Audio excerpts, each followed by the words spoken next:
Bonjour tout le monde. Bienvenue à cette discussion avec deux grands amis du festival, deux personnes qu'on apprécie beaucoup au festival, la pianiste Chloé Dumoulin et le baryton Olivier Bergeron. Bienvenue à tous les deux.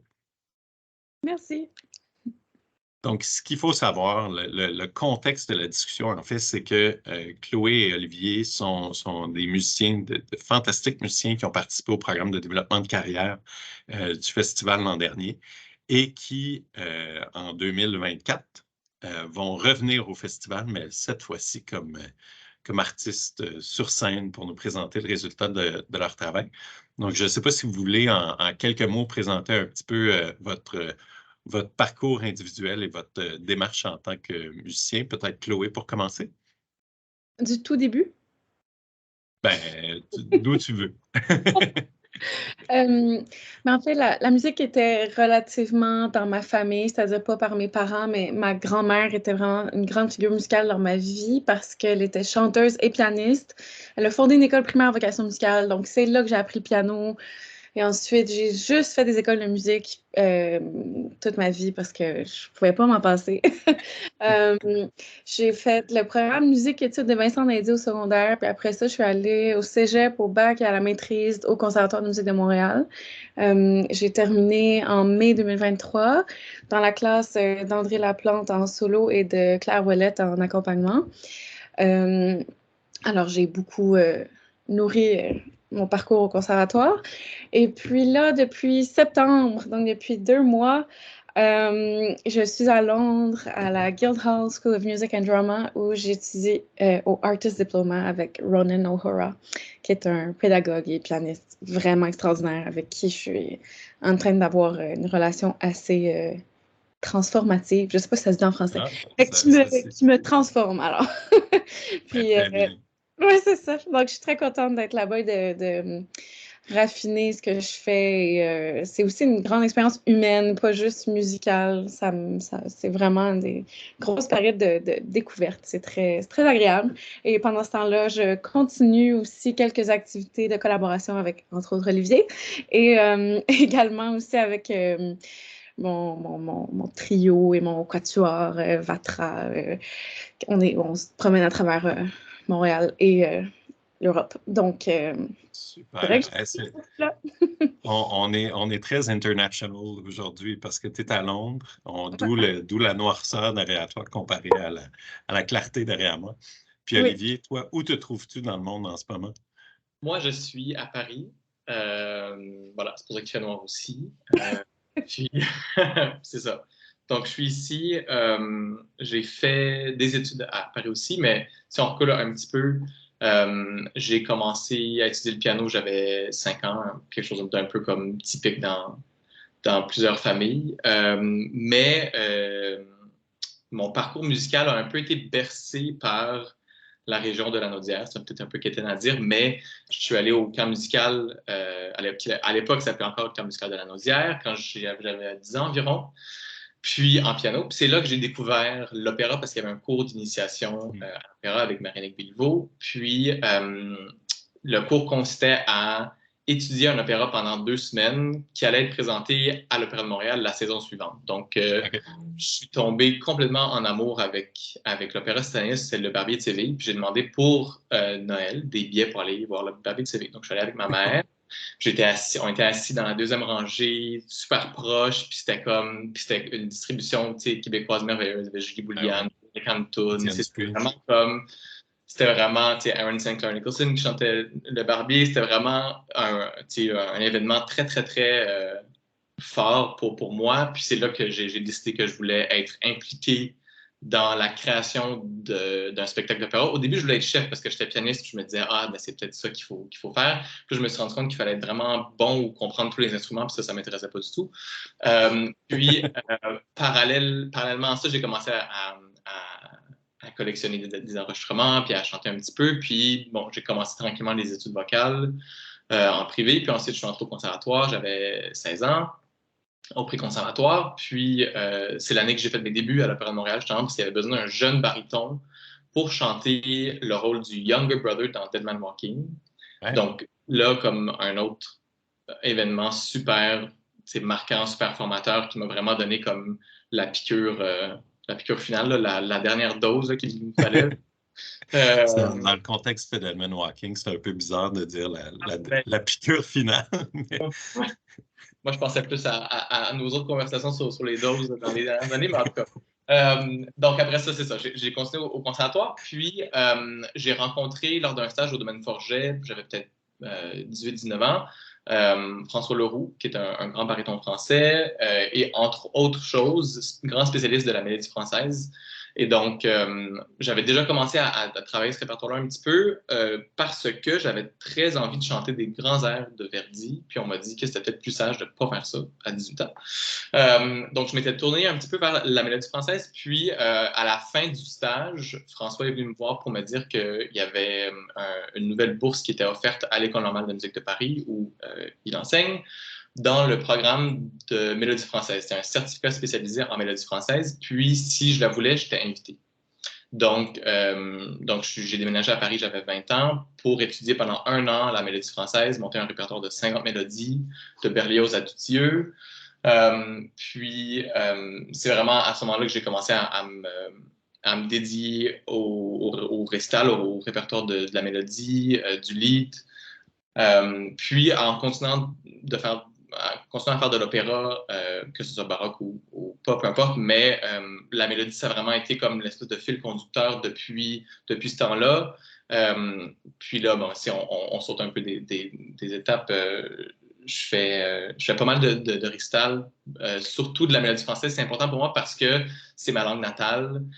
Puis je crois que c'est une très belle manière de promouvoir et protéger la langue française, qui est peut-être pas aussi... il y a peut-être pas un côté aussi revendicateur, mais qui est plus dans le partage qu'autre chose. Donc, je suis très content de pouvoir m'épanouir dans cette facette-là de la carrière d'un chanteur, puis de pouvoir collaborer avec des gens comme Chloé. Je collabore aussi avec Olivier Godin. On vient d'enregistrer mon premier CD de mélodie avec lui. On fait une intégrale de Doane. Et donc, tout ça, ça aboutit un peu au programme qu'on va présenter au Festival de Landière l'été prochain.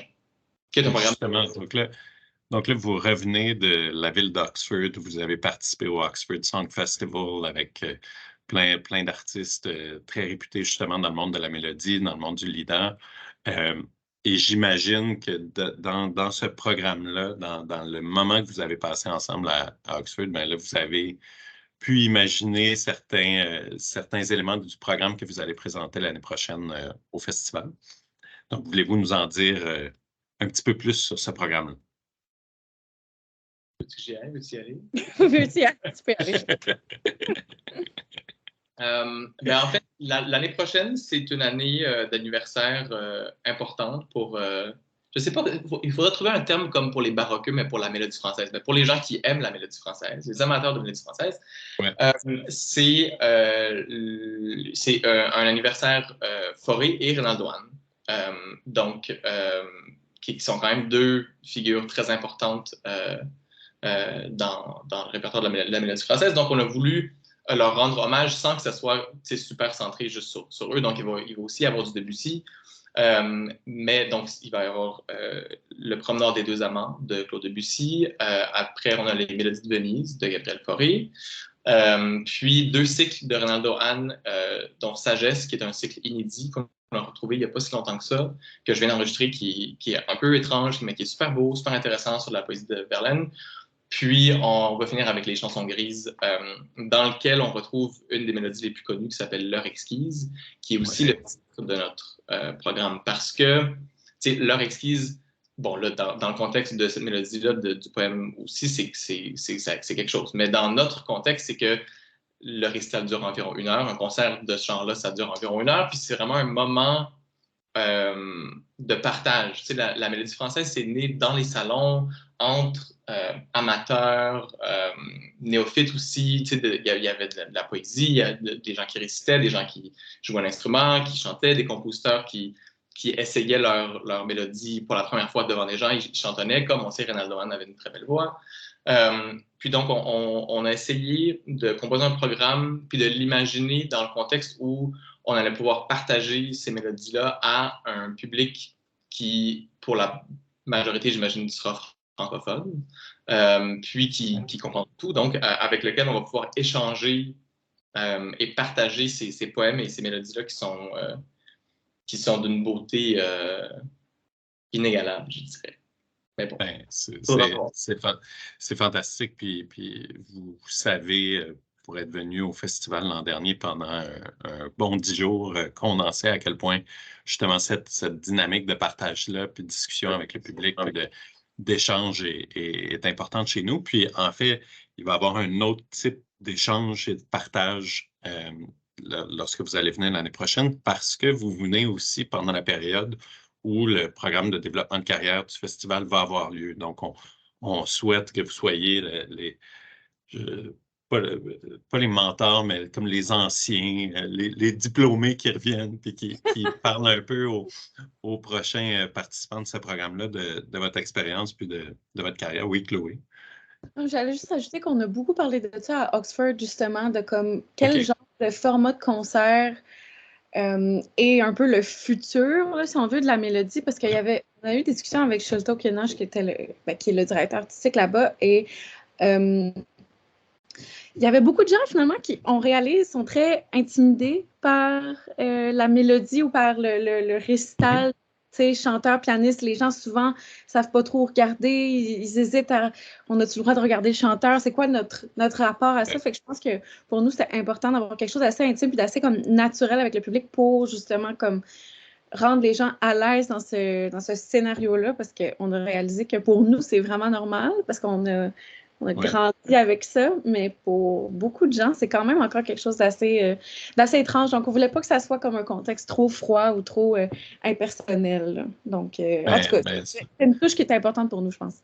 Ben oui, c'est un super bel ajout. Puis, je pense que vous êtes à une période de votre carrière parce que vous êtes tous les deux en grand développement de carrière, puis vous avez vos opportunités en Angleterre, en France, où justement vous pouvez expérimenter puis vous poser beaucoup de questions sur votre démarche en tant que musicien. J'étais curieux de savoir justement quand vous êtes venu au festival l'an dernier, dans le cadre du programme,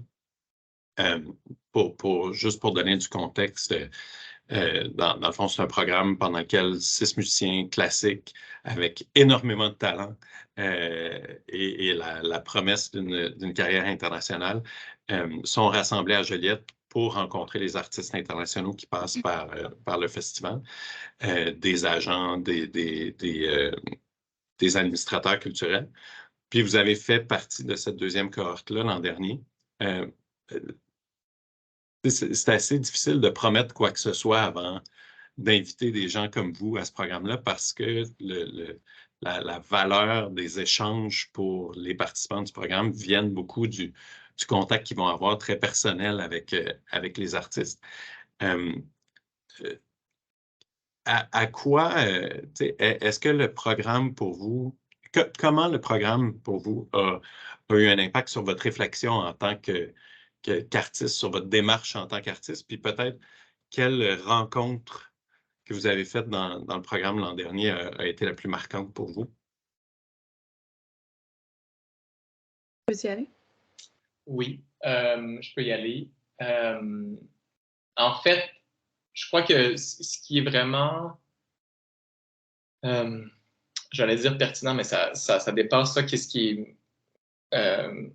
Ce qui m'a été le plus utile, disons, dans ce programme-ci, comparé aux autres, à d'autres programmes, par exemple, comme à Verbier ou même chez nous à Orford ou au Domaine Forget, qui sont des programmes qui sont très formés sur la performance, la pratique, le perfectionnement, qui sont des choses qui sont extrêmement importantes pour nous, mais c'est le genre de choses sur lesquelles on travaille tout le temps depuis très longtemps.